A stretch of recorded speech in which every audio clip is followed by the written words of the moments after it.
नमस्कार। आप देख रहे हैं बिस्तक। मैं हूं आपके साथ अर्निमा द्विवेदी। फायदे के फंड के इस खास एपिसोड में आप सबका बहुत स्वागत है।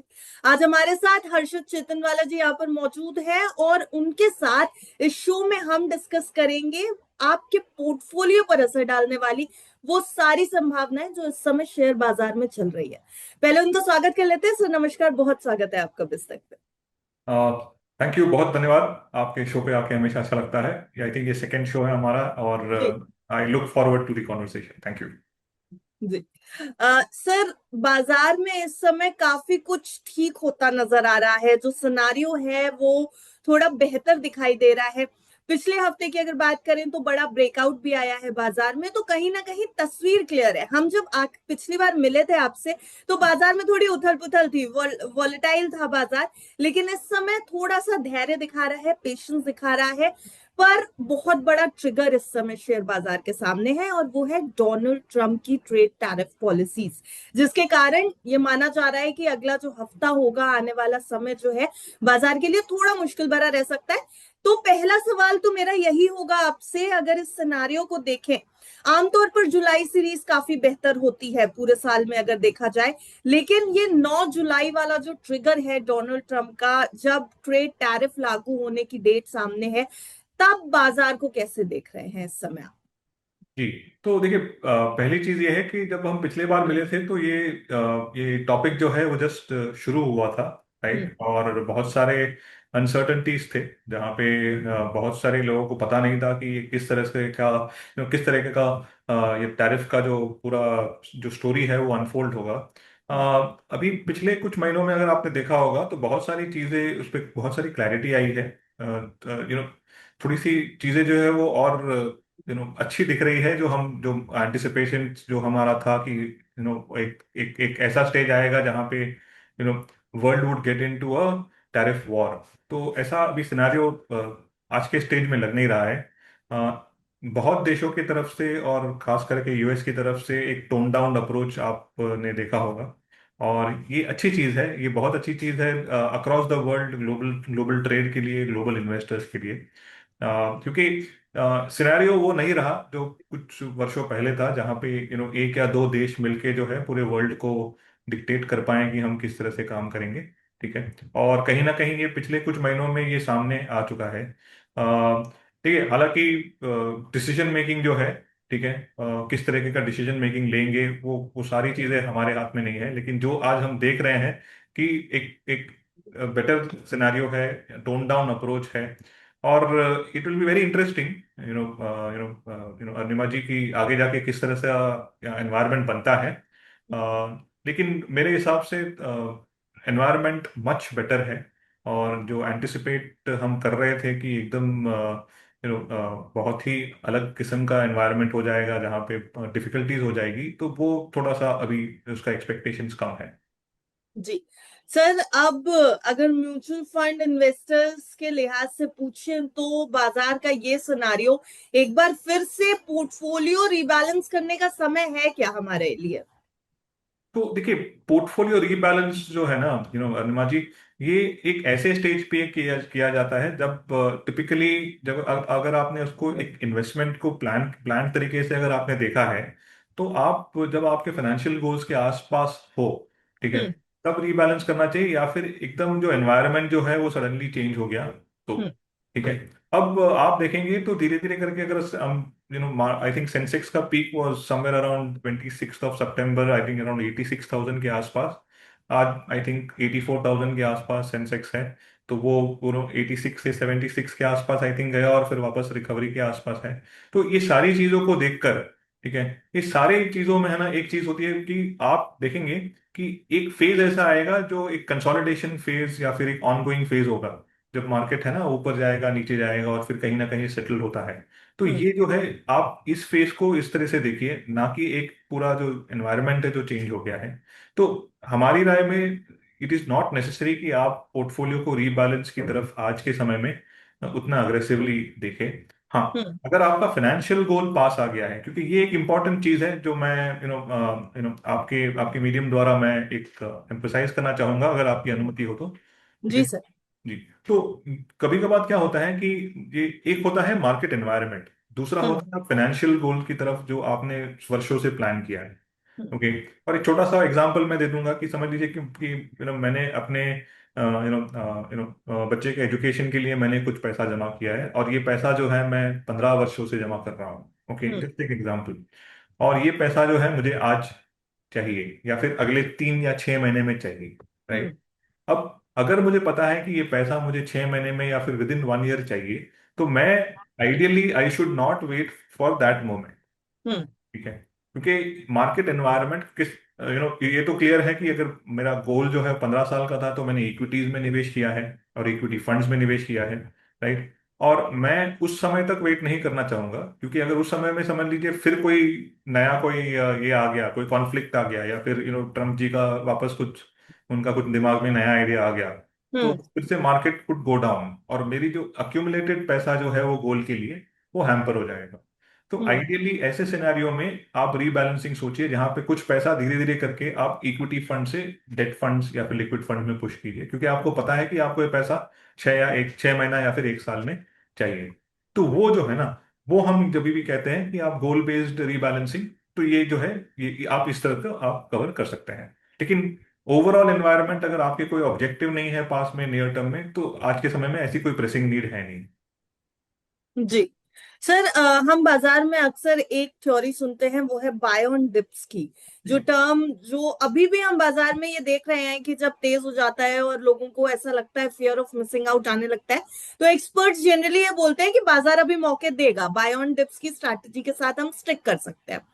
क्या म्यूचुअल फंड्स में निवेश करने का ये सही सिनारियो आपको नजर आ रहा है, या फिर हम यहां पर भी बाय ऑन डिप्स के हिसाब से ही चलेंगे? क्या स्ट्रैटेजी लेकर के चलें, क्या अप्रोच लेकर के चलें? देखिए, buy on dips ideal scenario में, ठीक है, काम करता है। हम्म। लेकिन अनिमा जी, ना आपको पता है, ना मुझे पता है, और ना दुनिया के सारे एक्सपर्ट्स को पता है कि डिप का जो पॉइंट है वो क्या है। हम्म। ओके। जी। ठीक है। तो फाइनेंशियल वर्ल्ड में हम कहते हैं कि it's very difficult to catch a falling knife. ठीक है, गिरती हुई बाजार कहाँ तक गिरेगी ना, वो किसी को नहीं पता, और अगर हम्म। सब बहुत सारे लोगों को पता होता, ठीक है, तो बहुत ही अलग चीज होती। राइट। सो आइडियल सिनेरियो में जो आप अप्रोच रखें वो है हम्म। कि जब आपको लगे कि मार्केट जो है वो तकरीबन समझ लीजिए कि पीक से 5% 7% के आसपास नीचे आया है, तो आप हम्म। चिप इन करना शुरू कर दीजिए। हम्म। राइट। एक रणनीति जो लास्ट 1 साल से एटलीस्ट हमने फॉलो की है, और वो हमने देखा है और हमने एनालाइज भी किया है उसको कि बहुत हम्म। यूजफुल है। वो है कि अगर आपने एसटीपी रूट यानी सिस्टमैटिक ट्रांसफर प्लान रूट से लिक्विड हम्म। फंड से इक्विटी फंड्स में over the period of last 6 months 8 months 9 months और 1 ईयर भी अगर हम्म। आपने निवेश किया है, और ना कि एक साथ जो पैसा पिछले वर्ष में लमसम में इक्विटी फंड्स में डाला, तो ये स्ट्रैटेजी बहुत अच्छा काम कर रही है। हम्म। क्योंकि आप ये सिनेरियो देख लीजिए, I think somewhere in July 2024 market started rising, जी। सितंबर में पीक आउट हुआ और फिर वापस नीचे आया और फिर वापस अभी ये है। तो ये सारी जो जर्नी है, अगर आपने लमसम लिक्विड फंड में डाल के अगर हर महीने इक्विटी हम्म। फंड्स में आपने स्विच किया होता या फिर एसटीपी किया होता, तो आज आपका एवरेजिंग बहुत बेटर होता है। हम्म। राइट। और ये जो डिफरेंस जो है ना, जो लमसम एक साथ करना कोई भी बाजार एनवायरनमेंट में और एसटीपी करना, ये जो है हम्म। वो बहुत एक एक एक हेल्पफुल स्ट्रैटेजी हो जाती है। तो हम्म। खास करके ऐसे सिनेरियो में जब लगता है कि बाजार एक तरफ जा रहा है और राइजिंग हो रहा है, तो कहीं ना कहीं STP route is a better way. ठीक है। हम्म। आज के समय में अगर हम कहेंगे कि किसी के पास भी लमसम है, हम्म। तो हमारा थॉट प्रोसेस तो ये रहेगा कि 25 से 30% हम लमसम इक्विटी फंड्स में डालें, हम्म। और बाकी का जो है ना अराउंड 70 to 75% हम एसटीपी रूट से उसको अगले 6 या 9 महीने में हम उसको इन्वेस्ट करें। तो कहीं ना कहीं वो averaging will be better, because आज के समय में भी अनसर्टनिटी, ऐसा नहीं है कि अनसर्टनिटी सब क्लियर हो चुकी है। जी। राइट। ठीक है, nobody expected Israel, of course बातचीत बहुत सालों से चल रही है, but nobody expected Israel to attack Iran, and then Iran will retaliate, and this kind of environment will come up, right? तो हम्म। वनरेबिलिटी हमेशा रहेगी। राइट। खास करके ऐसे सिनेरियो में और बाइंग द डिप्स जो है will always work, but the point is कि वो एक वो डिप को डिफाइन करना, ठीक है, जी। वो एक बहुत ही इंपॉर्टेंट चीज है। जी। और सर अभी जो बाजार का सिनारियो है, क्योंकि बाजार तेजी से ऊपर जा रहा है, ऐसे में कौन सी अप्रोच लेकर के चलें? क्योंकि यहाँ तो बाय ऑन डिप्स में लोग कंफ्यूज हो गए कि अब बाजार कौन सी डिप को माने कि हम यहाँ पर खरीदारी कर सकते हैं। जी। तो इसीलिए मैं कह रहा था कि अगर आज के समय में किसी के पास लमसम है तो हम्म। अराउंड 25 to 30% वो लमसम इक्विटी फंड्स में निवेश करे, और हम्म। बाकी का जो है 70 to 75% वो लिक्विड फंड्स में पार्क करके छह हम्म। महीने या 9 महीने का एसटीपी करे, जहां पे लिक्विड फंड से इक्विटी फंड में जाए। क्योंकि देखिए, कोई भी सिनेरियो जहां पे वन वे मार्केट सर्च जो होता है ना, ठीक है, वो कहीं ना कहीं एक एक एक एनवायरनमेंट जो है उसको चेंज कर लेता है। बहुत से निवेशकों को ऑप्टिमिज्म बढ़ जाता है कि अरे अभी तो अब तो बाजार सिर्फ वन वे जाएगा, और हम्म। कहीं कहीं ये बाइंग द डिप्स वाली स्ट्रैटेजी नहीं काम आएगी। हम्म। राइट। ओके। तो वो रश करने का भी कोई लॉजिक नहीं है आज के समय में।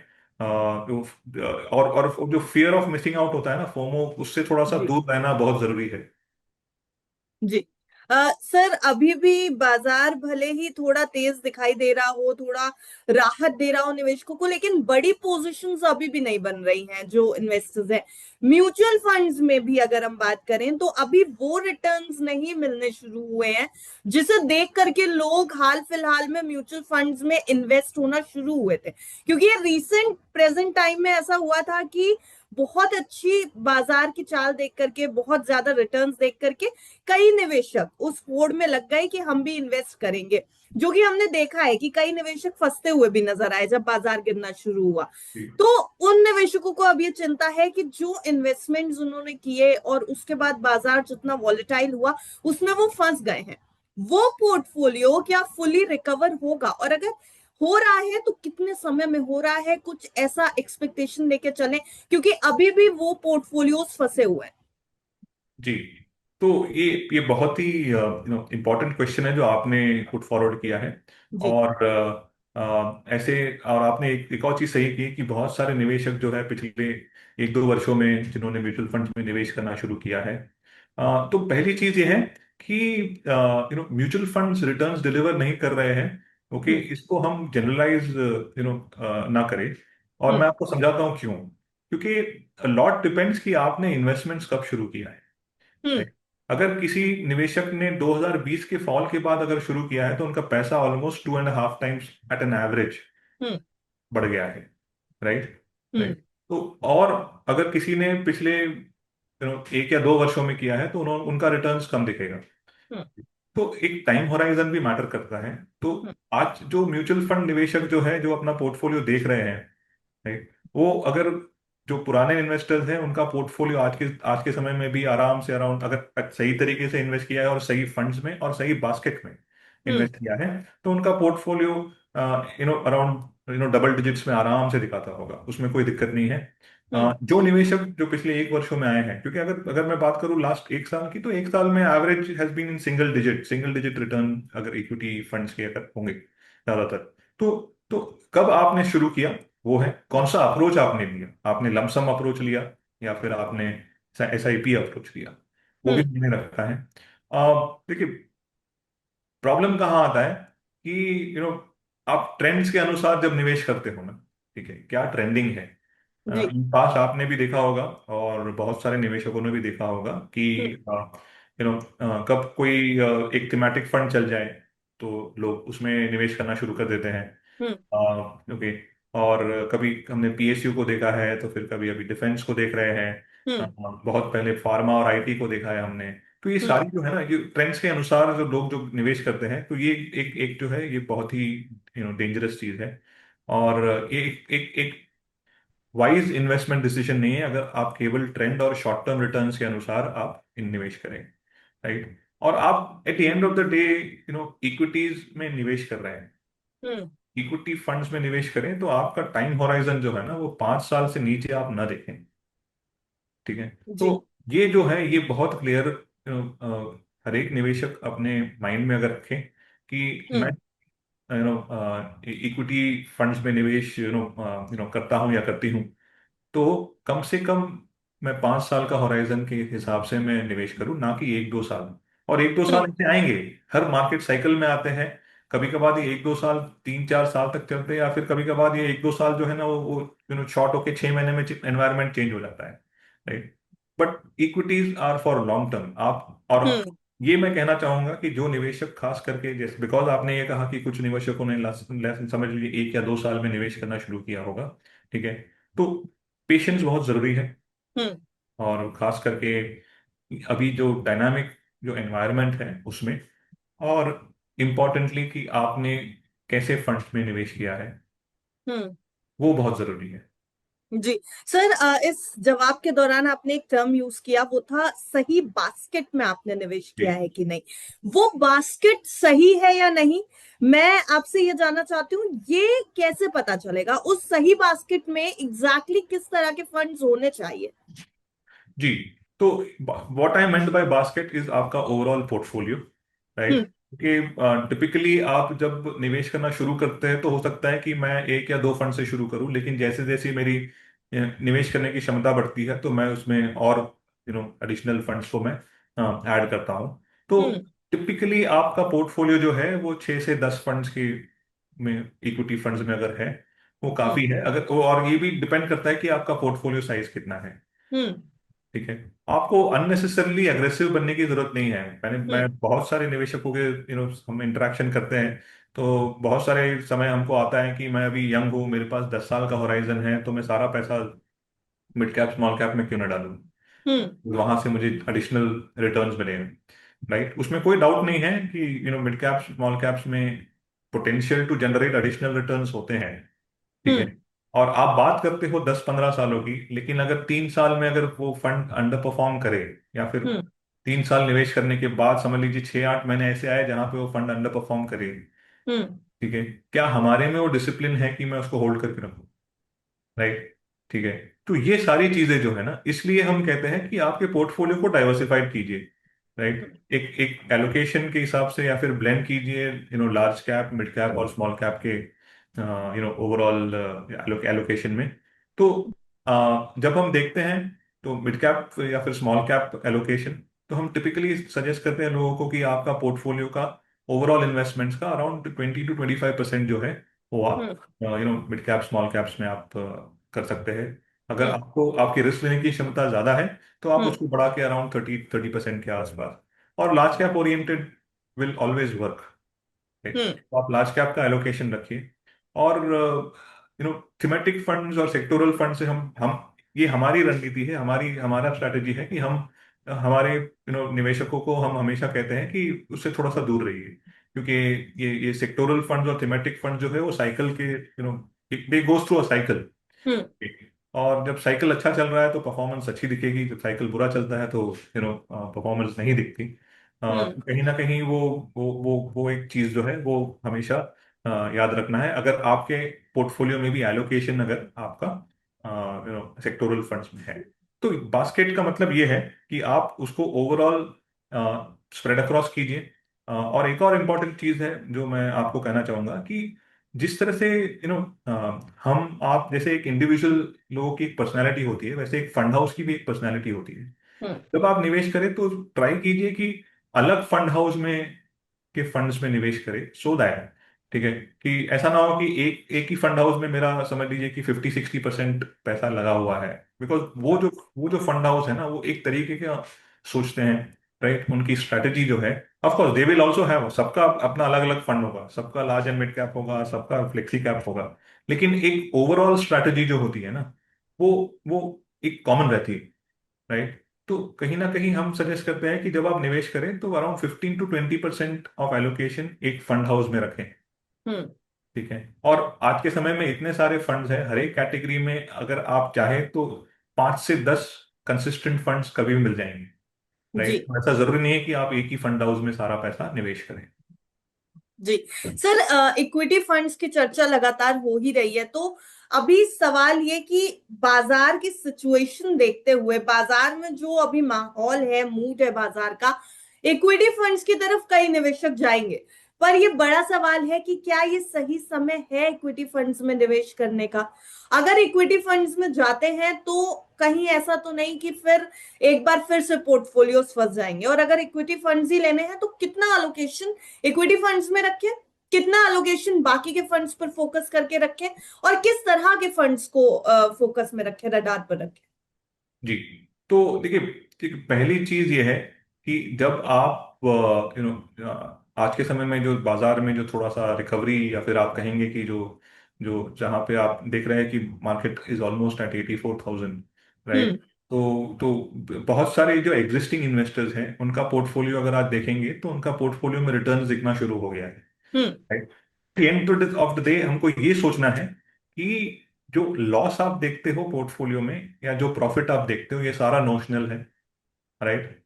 वो जब तक आप एनकैश नहीं करोगे तब तक वो रियलाइज्ड नहीं है, ना हम्म। लॉस ना गेन है, राइट? हम्म। ठीक है, तो आप इसको मॉनिटरिंग पर्सपेक्टिव से देखिए, पॉइंट वन। सेकेंड इज, जो मैं कह रहा था कि आप इक्विटी फंड्स को शॉर्ट टर्म पर्सपेक्टिव से ना देखें, हम्म। ठीक?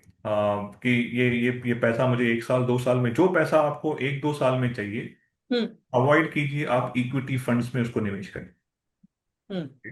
ठीक है? एसेट एलोकेशन जो होता है ओवरऑल, ठीक है, हम्म। वो वो एक एक इम्पॉर्टेंट एस्पेक्ट है, हम्म। राइट? और अगर एसेट एलोकेशन की अगर हम बात करें तो एक एलोकेशन आप गोल्ड में भी निवेश कर सकते हो, राइट? ओके। और ये मैं इसलिए नहीं कह रहा हूँ कि क्योंकि गोल्ड के प्राइसेस काफी बढ़ गए हैं और ये है, हम्म।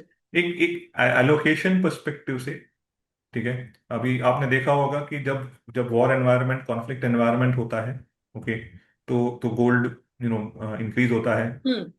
जब जब थिंग्स स्टार्ट गेटिंग सेटल्ड, जब सेटल हम्म। होना शुरू होता है तो गोल्ड विल कम डाउन। तो जी। This is the nature of gold. लेकिन वो एक एसेट एलोकेशन पर्सपेक्टिव से इट डज मेक सेंस कि आप थोड़ा सा एलोकेशन जो है वो आप गोल्ड में करें। हम्म। और अगर आपकी रिस्क लेने का एपेटाइट कम है और इक्विटी एलोकेशन आपको लिमिट करना है, ठीक है, हम्म। तो कहीं ना कहीं आप बैलेंस एडवांटेज फंड या फिर डायनामिक एसेट एलोकेशन फंड्स में भी आप निवेश कर सकते हैं, अगर हम्म। आपका जो जो रिस्क लेने की क्षमता है, या फिर आप चाहते हैं कि मैं लिमिट रखूं एक रिस्क पे, राइट? तो कहीं ना हम्म। कहीं ऐसे फंड्स भी आपको यूजफुल आएंगे, राइट? और at the end of the day, Arnima ji, the point is, आपका इन्वेस्टमेंट जो है ना, हम्म। वो वो आपके गोल ओरिएंटेड होना चाहिए।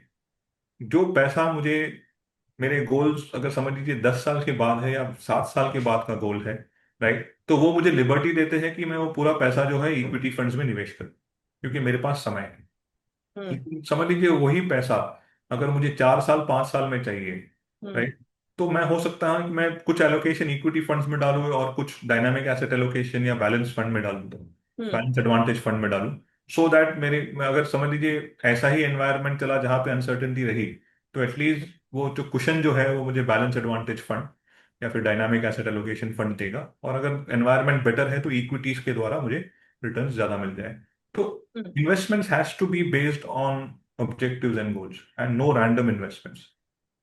जी Yeah. सर, थीमेटिक फंड्स की अगर बात करें, क्योंकि हाल ही में डिफेंस थीम काफी एक्टिव नजर आई थी, डिफेंस में कई ऐसी बड़ी डील्स हुई थी, और खास तौर से इंडिया पाकिस्तान के बीच में जो टेंशन एस्केलेट हुई थी, उस समय पर भारतीय डिफेंस सेक्टर के ऊपर पूरी दुनिया का फोकस था, और जी। उस समय पर डिफेंस फंड्स हमारे बहुत बेहतरीन परफॉर्म करते हुए दिखाई दे रहे थे।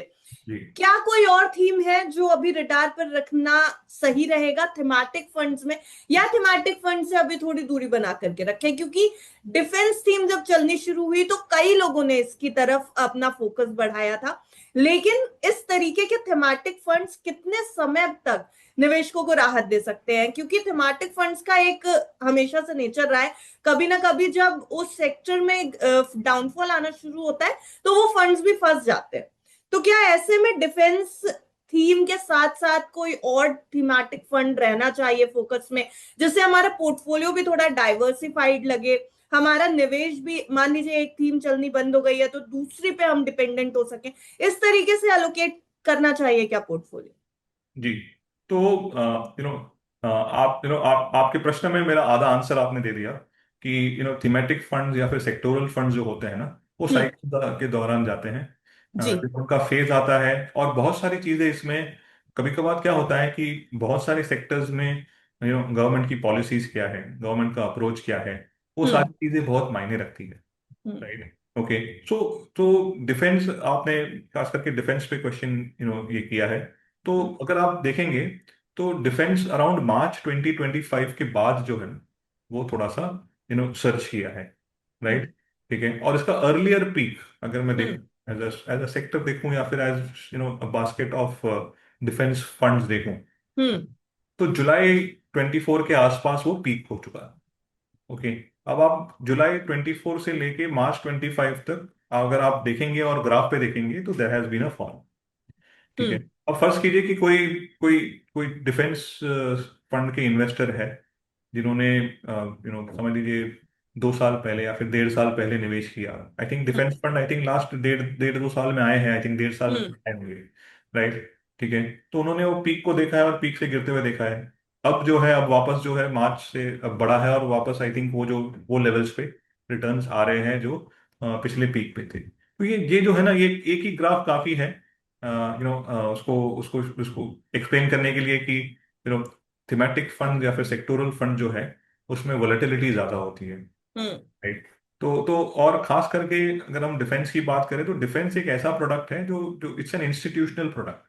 हम्म ठीक है, it's not a retail product, right. तो वो तो it will B across countries. ठीक है, तो हर एक सेक्टर का एक सिग्निफिकेंस होता है और हम्म आपके पोर्टफोलियो में भी होता है। मैं ये नहीं कहता कि इसका सिग्निफिकेंस नहीं है, हम्म लेकिन हम हमेशा यही सोचते हैं कि अगर डिफेंस सेक्टर में अपॉर्चुनिटी है हम्म और वैल्यूएशन अट्रैक्टिव है और ग्रोथ प्रोस्पेक्ट उतने अच्छे हैं, तो हमारा मानना यह है कि एक्टिव फंड मैनेजर्स जो डाइवर्सिफाइड इक्विटी फंड्स के मैनेजर्स हैं, उनके पास भी अपॉर्चुनिटी होती है कि वो हम्म एक एलोकेशन डिफेंस में डाले या फिर डिफेंस, जैसे हम एग्जांपल ले रहे हैं, हम्म डिफेंस हो गया, पीएसयू हो गया, राइट। वो सारे सेक्टर्स में वो भी अपना एलोकेशन बढ़ा सकते हैं, राइट। हम्म तो कहीं ना कहीं वो शॉक कम लेने के लिए, क्योंकि जो जो जो शॉक अब्जॉर्बर टाइप अगर हम देख रहे हैं, तो आप diversified fund is a better investment, right. Hmm क्योंकि वहां पे वोलेटिलिटी एक पर्टिकुलर सेक्टर के अच्छे करने से या बुरे करने से कम होती है। और सेक्टोरल फंड में अगर वो सेक्टर जहाँ पे वहां पे अगर volatility will be higher, hmm because आपका सारा पैसा जो है वो एक स्ट्रैटेजी और वन काइंड ऑफ स्ट्रैटेजी में लगा है, तो hmm risk element will always be higher in sectoral and thematic funds. Ji sir, एक क्वेश्चन इस जवाब के दौरान मेरे दिमाग में बार बार आ रहा था। हम हमेशा कहीं ना कहीं थीमेटिक फंड्स के लिए ये कहते हैं कि थोड़ा वॉलेटाइल ज्यादा होते हैं, सोच समझ के निवेश करें या थोड़ी दूरी बना के रखें। एग्जैक्टली पोर्टफोलियो में थीमेटिक फंड्स होने चाहिए कितना परसेंटेज ऑफ होना चाहिए यहाँ पर हमारे पोर्टफोलियो में? जी, तो यूजुअली हम हमारी हमारी राय ये है कि हम यूजुअली सेक्टोरल फंड या थीमेटिक फंड्स हम निवेशकों को सजेस्ट नहीं करते। लेकिन हम्म आपकी रिस्क लेने की एपेटाइट है और आपका पोर्टफोलियो जो बेस कोर पोर्टफोलियो जो कहते हैं, वो हम्म एक अच्छे स्टेज पे है जहां पे आपको लगता है कि ये कोर पोर्टफोलियो से आपके फाइनेंशियल गोल्स आसानी से अचीव हो जाएंगे। हम्म ठीक है? और आपके पास एडिशनल पैसा है, ठीक है, हम्म तब आप थीमेटिक फंड्स या फिर सेक्टोरल फंड्स को एक्सप्लोर करें। हम्म और अगर आपको चाहिए भी अगर एक एलोकेशन, ठीक है, तो आप अराउंड 5 to 10% का एलोकेशन आप हम्म देखिए। आप मेरी अगर अगर मैं अपना पोर्टफोलियो बना रहा हूं तो मैं 5% से ऊपर ना जाऊं इन जी in sectoral, in any kind of sectoral strategy. जी। और सर, अगर थीमेटिक फंड्स कोई रख भी रहा है अपने पोर्टफोलियो में, तो क्या कुछ ऐसी थीम्स होती हैं जो जनरली अट्रैक्टिव हैं, जहां पर नुकसान कम होने की गुंजाइश रहती है? So, देखिए, there have been proven track record of banking, hmm banking and financial services funds and then IT funds।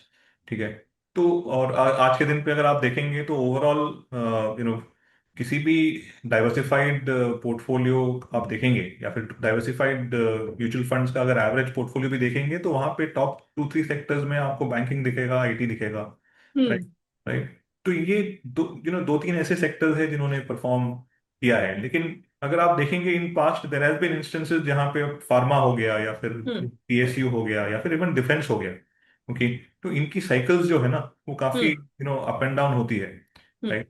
तो इसलिए ओवरऑल जेनरिक वे में आज आज अगर मैं कहूँ तो हो सकता है कि अराउंड 20-22% या फिर हो सकता है 25% भी अगर एवरेज लिया जाए, तो डाइवर्सिफाइड इक्विटी फंड्स का एलोकेशन जो है वो फाइनेंशियल सर्विसेज में होगा, हम्म राइट। ठीक है, तो वो मेरा एलोकेशन जो है वो मुझे डाइवर्सिफाइड फंड में मिल जाएगा। जी। ठीक है, तो आप जब सेक्टोरल फंड्स को देखें तो एज अ पार्ट ऑफ आप ओवरऑल पोर्टफोलियो देख रहे हैं, तो हम्म। उसका रिस्क समझ के उसके हिसाब से उसमें एलोकेशन करें तो बेटर है। जी। सर, फंड्स तो हमारे पोर्टफोलियो का इम्पोर्टेंट पार्ट है ही, लेकिन एक और इम्पोर्टेंट पार्ट है जो इस समय बहुत ज्यादा निवेशकों की रडार पर है, वो है गोल्ड। गोल्ड 1 लाख तक पहुंचा, वो अपना ऑल टाइम हाई लेवल उसने छुआ, और उसके बाद अभी फिलहाल अगर देखें तो गोल्ड में गिरावट है, दाम नीचे आने लगे हैं। जब गोल्ड ऊपर जा रहा था तब भी सवाल यही बना हुआ था कि क्या निवेश कर ले, रिटर्न्स हाई होंगे। पर कई ऐसे निवेशक होंगे जो अब शायद ये कह रहे होंगे कि जब इतनी बड़ी रैली आई तो हमने मिस कर दी।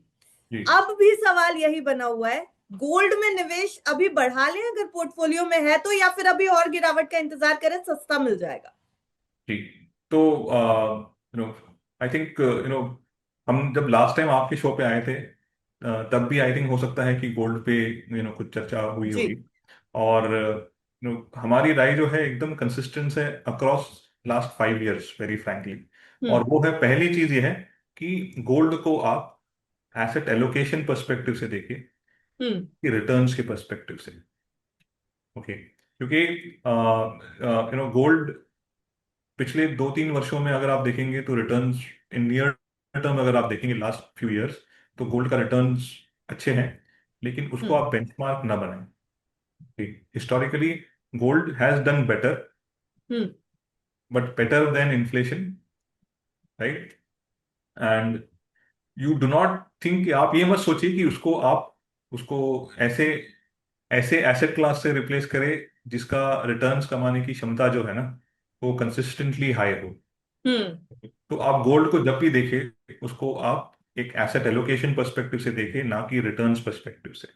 हम्म। वो जो है, वो आपके पोर्टफोलियो में जब अनसर्टेनिटी आती है ना, तब उस वो अनसर्टेनिटी को ऑब्जॉर्व करने के लिए गोल्ड काम आता है, राइट।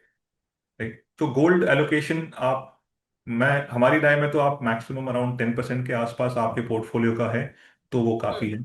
है। हम्म। रिटर्न्स को देख के अननेसेसरी उसको, जो जो पिछले कुछ महीनों से या फिर कुछ वर्षों से जो रिटर्न्स आ रहा है, राइट, उसको देखकर अगर आप गोल्ड में निवेश करेंगे, ठीक है, हम्म। तो एक एक एक एक कॉशन देना चाहूंगा कि नॉट नेसेसरी कि गोल्ड का रिटर्न्स वही लेवल पे रहे जो पिछले कुछ वर्षों में आपने देखा है, राइट। जी। और आज के समय में कोई रश नहीं है गोल्ड में निवेश करने हम्म। की, राइट। अगर आपने कुछ पिछले 2 ही 3 2-3 महीने देखे होंगे तो आपने गोल्ड को पीक होते हुए देखा है और फिर वापस नीचे आते हुए देखा है और फिर वापस ये सारी चीज चल रही है, राइट। ठीक है। हम्म। सवाल वही है कि अगर 1 लाख हो गया फिर 1 लाख से ऊपर चला गया कि गोल्ड में निवेश करें। ठीक है, आज आई डोंट नो, हो सकता है कि gold around I don't know 96-97,000 या फिर नाइन्टी जी। फोर थाउजेंड के आसपास होगा, राइट। ठीक है, तो ये सारी चीजों को देखकर हमारी राय एक ही है कि आप रश ना करें गोल्ड गोल्ड में निवेश करने की। अगर आपको एलोकेशन के हिसाब से ही निवेश करना है, ठीक है, हम्म। तो आप ग्रेजुअली हर महीने धीरे धीरे करके गोल्ड को अक्यूमुलेट कीजिए। अब हम्म। गोल्ड को अक्यूमुलेट करने के अलग अलग तरीके हैं। बहुत सारे निवेशक फिजिकल गोल्ड में निवेश करना चाहते हैं, आप ईटीएफ कर सकते हैं। Okay, hmm. Foreign gold bond funds almost अभी डिसकंटिन्यू हो जाएंगे, तो जी। Gold ETFs are the best way to invest, right. Hmm. और रश ना करें हमारी राय में, राइट, बिकॉज और मोस्ट इम्पॉर्टेंटली उसको आप रिटर्न्स पर्सपेक्टिव से ना देखें। जी।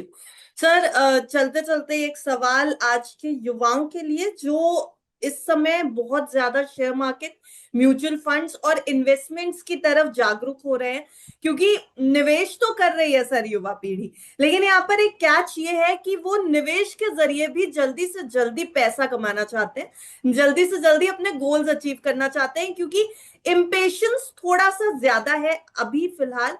जिन्हें हम कहते हैं जेनजीज हो गए या मिलेनियल्स, आम भाषा में हम कहते हैं, वो ये देख रहे हैं कि बाजार किस तरीके से रिएक्ट कर रहा है, और हम बाजार में अगर इस समय इन्वेस्ट करते हैं तो हम अपनी वेल्थ को कैसे जल्दी से जल्दी बढ़ा सकें। यहाँ पर जल्दी से जल्दी वाले लोगों के लिए क्या सलाह होगी? क्योंकि म्यूचुअल फंड्स में भी कई ऐसे निवेशक आए जिन्होंने ये कहा कि अच्छा 2-3 साल के लिए निवेश कर लेते हैं और उसके बाद देखते हैं कि कितना पैसा आता है, फिर आगे देखेंगे। तो इस तरीके के जो हमारे पास एप्स आ गए हैं, जो हमारे पास साधन आ गए हैं, जिनके जरिए ये निवेश करना बेहद आसान हो गया है। अवेयरनेस तो बढ़ी है सर इन्वेस्टमेंट को लेकर के, लेकिन ये अवेयरनेस क्या सही डायरेक्शन में बढ़ी है? ऐसे निवेशकों को क्या सलाह देंगे? ठीक। आ, बहुत इंपॉर्टेंट क्वेश्चन और बहुत रेलेवेंट क्वेश्चन है। और ये क्वेश्चन को मैं थोड़ा सा ब्रेकअप करके हम्म। एक्सप्लेन करना चाहूंगा। तो पहली चीज ये है कि ये जो यंग जनरेशन है, ओके, या आज की जनरेशन जो है, हम्म। एक चीज तो है कि उनके पास इन्वेस्टेबल सरप्लस, जो पैसा, जो बचत जो होती है, वो ज्यादा है। हम्म। राइट। और बहुत इंपॉर्टेंट है कि आप स्पेंडिंग और सेविंग्स में एक बैलेंस स्ट्राइक करें। हम्म। मैं इस तरह की भी साउंड नहीं करना चाहता कि आप अपने पे खर्च मत कीजिए और पूरा पैसा बचाइए। ओके, जी। No, that's not the right way to live life. Right. Hmm. At the same time दूसरा तरीका भी ये नहीं है कि हमारा सब कुछ सेट है और हो सकता है कि मेरे पे लोड नहीं है कि मैं नया घर खरीदूं, नई गाड़ी खरीदूं, बिकॉज मेरे पेरेंट्स ने जो एक फेज से गुजरे हैं, उन्होंने हम्म। बिल्डअप करके रखा है, तो मेरा पैसा जो है पूरा इन्वेस्टेबल फ्री है मेरे लिए। हम्म। राइट। तो मैं केवल स्पेंडिंग मोड में चलूँ। राइट। हम्म। तो सबसे पहली बात, आप जितना एक बैलेंस आउट करोगे सेविंग और spending, that will help you. Hmm. Right. क्योंकि हम हमारे बहुत सारी जगह पे हम जाके जब प्रेजेंटेशन देते हैं, जब हम बात करते हैं, तो हम एक चीज कहते हैं कि time is the most perishable thing in life. Hmm. Right. ठीक है। सो आज आप यंग हो, आपके पास समय है और आपके पास पैसा है, उसको सही जगह पे अगर आप पार्क करोगे तो आपको वही यूज होगा, बिकॉज एक बार ये समय चला जाएगा, वो वापस नहीं आएगा। सेकेंड इज कि आप अपने कैश फ्लोज पे नजर रखिए। आप हम्म। किस तरीके का आपका इनकम आ रहा है, कहाँ पे आपका स्पेंडिंग हो रहा है। राइट। और इन्वेस्टमेंट को है ना, होराइजन बेस्ड या गोल बेस्ड देखिए, ना कि जो ट्रेंड हो रहा है उसमें निवेश करें। हम्म। राइट। ठीक है।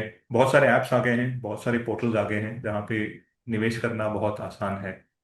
राइट। ठीक है। SIPs are the best way to invest, believe me. Hmm. जिन्होंने SIP में अगर कभी निवेश किया है, हम्म। राइट, वो समझते हैं कि आपके पोर्टफोलियो को लंबे समय में पोर्टफोलियो बनाने के लिए SIPs are the best way. ठीक है। और इसके ऊपर मैंने एक कहीं ना कहीं डेटा देखा था हम्म। कि जो ये जो एप्स द्वारा या फिर जो DIY इन्वेस्टर्स जो कहते हैं, ओके, राइट, जो खुद का डिसीजन मेकिंग लेते हैं, तो जी। डेटा कहीं ना कहीं कह रहा था कि बहुत सारे, अगर आप और आपने भी देखा होगा अरुणिमा जी, की कहीं ना कहीं वो डेटा आया था कि SIPs के नंबर कहीं कम हो रहे जी। हैं। ठीक है। तो वो डेटा अगर मैंने फर्दर ड्रिल डाउन किया और जहां पे मैं रिसर्च कर रहा था और इन्फॉर्मेशन निकाल रहा था, तो the number of SIP stop by DIY investors, okay, hmm. Is higher than the other segment, जिनको कहीं ना कहीं कोई एडवाइजर या फिर जिन्होंने एडवाइस किया है। हम्म। तो ये जो पॉइंट आता है ना कि एक डिसीजन मेकिंग जो होती है, राइट। सो डिसीजन मेकिंग ऐसा ना हो कि मैं कोई ऐप द्वारा जहां पे मैंने सॉर्ट कर दिया बाय परफॉर्मेंस और वहीं पे निवेश कर दिया, क्योंकि नॉट नेसेसरी कि वो जो टॉप परफॉर्मर जो है वो हम्म। कंसिस्टेंट है। राइट। ठीक है। तो ये बहुत सारी चीजें इंपॉर्टेंट है। और जो निवेशक, ठीक है, एक्सपीरियंस निवेशक है, जिन्होंने SIP द्वारा अपना पोर्टफोलियो बनाया है, हम्म। ठीक, you know I think they will swear by mutual funds and SIPs, because the kind of consistent returns उनके पोर्टफोलियो में आते हैं। Right. Hmm. SIPs are the best way, आप यंग हो या फिर आप मिडिल एज पे हो, टू बिल्ड दी पोर्टफोलियो, खास करके यंग लोगों के लिए, बिकॉज आपके पास इन्वेस्टेबल सरप्लस ज्यादा होता है। हम्म। राइट। अपॉर्चुनिटी आपके पास ज्यादा है। हम्म। और इक्विटी इन्वेस्टमेंट जब आप करें, और ये मैं खास करके बिकॉज ये क्वेश्चन जो है हम युवा पीढ़ी के लिए कर रहे हैं। जी। राइट। तो इक्विटी निवेश जब आप करें, आप डायरेक्ट स्टॉक्स में करें या फिर म्यूचुअल फंड्स द्वारा करें, ओके, हम्म। प्लीज अंडरस्टैंड, ये है ना, ये टेस्ट मैच है। हम्म। राइट। ओके। कितना भी T20 एक्साइट कर ले, लेकिन रियल क्वालिटी जो बनता है ना, वो टेस्ट में बनता है। ओके। और इन्वेस्टमेंट्स भी ऐसे ही है। हम्म। सो तो कहीं ना कहीं आप ट्रेंड को अवॉइड कीजिए, शॉर्ट टर्म थॉट प्रोसेस को अवॉइड कीजिए। और जब आप इक्विटी में इन्वेस्ट करते हैं, आप बिजनेसेस में इन्वेस्ट करते हैं। हम्म। ठीक है। और बिजनेसेस जो है ना, वो सालों के बाद रिटर्न्स देते हैं। Hmm. At the end of the day, equity funds में आप निवेश करें या इक्विटी स्टॉक्स में निवेश करें, आप आपका व्यू होता है, अगर आप खुद स्टॉक्स में निवेश कर रहे हैं तो आप उस कंपनी में उसके बिजनेस के लिए निवेश कर रहे हैं। हम्म। आपके बिहाफ पे म्यूचुअल फंड मैनेजर वो कंपनी में निवेश कर रहे हैं, तो वो उस बिजनेस में पैसा ग्रो करने के लिए कर रहे हैं, राइट। हम्म। ना कि इस शेयर का भाव एक हफ्ते में, 20 दिन में, या फिर 2 महीने में डबल हो जाए। दैट इज जी। Not equity investments. Hmm. Equity investments is investing in to businesses, right. तो ये जो है, ये बहुत इंपॉर्टेंट है, ये सारी पॉइंट। और मोस्ट इम्पॉर्टेंटली कि जितना डिसिप्लिन रहे इन्वेस्टमेंट्स के लिए, उतना ही हेल्पफुल होता है। और ये हम एक्सपीरियंस से कह रहे हैं, हम हमारे बहुत सारे निवेशकों के साथ इंटरेक्शन से कह रहे हैं। जी। हर्षद जी, बहुत ज्यादा डिटेल में हमने आज समझा है कि पोर्टफोलियोज कैसे बेहतर रह सकते हैं जब बाजार आपको राहत भी दे रहा हो और साथ साथ कहीं कहीं पे झटके भी आ रहे हो। और साथ ही साथ निवेशक, जो युवा निवेशक हैं, उनको बहुत बेहतरीन तरीके से समझ में आया होगा कि उनको अपने इन्वेस्टमेंट्स को आखिर प्लान कैसे करना है। तो हमारे साथ आज इस शो में रहने के लिए सर, हमें अपने इंसाइटफुल इनपुट्स देने के लिए आपका बहुत बहुत शुक्रिया। मुझे लगता है बहुत लोग बहुत कुछ सीख पाएंगे आज के इस एपिसोड से। धन्यवाद। Thank you. Thank you so much sir. Thank you.